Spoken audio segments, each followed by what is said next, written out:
কাল গিয়েছিলাম মা আর বুনুদের সাথে একটু ঘুরতে, মানে ওই আর কি কিছু টুকটাক শপিং করতে, মেনলি তিতলির জন্য।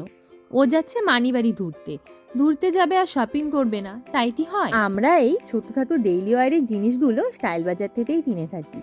এই জিনিসগুলো এখানে বেশ ভালোই পাওয়া যায় আর সব কিছুই বেশ ওই রিজনেবল প্রাইসের মধ্যেই থাকে। এইবার গিয়ে দেখি টপসের ভ্যারাইটিও অনেক রকম রেখেছে, আর কুর্তির কালেকশন তো এখানে প্রচুর থাকে। পিলু তো আপন মনে ঘুরে বেড়াচ্ছে, শুধু ক্যামেরা দেখলেই অন্য পাশে পালিয়ে যায়। আর এখানে আমরা জিন্সও দেখছিলাম, বুনুর একটা জিন্সও নিতে হতো। ও বরাবরই কিছুই চয়েস করতে পারে না, আমাকেই দিতে হয় চয়েস করে। মা এই প্যান্টটা দেখছিল পিলুর জন্য, আবার ফাঁক বুঝে নিজের জন্য ক্লিপও পছন্দ করছে মা। এক ব্যাগ ভর্তি দেনা টাকা করে আমরা এখন যাচ্ছি বিলিং কাউন্টারে। আমি দাঁড়িয়ে পড়েছি বিলটা ক্লিয়ার করার জন্য।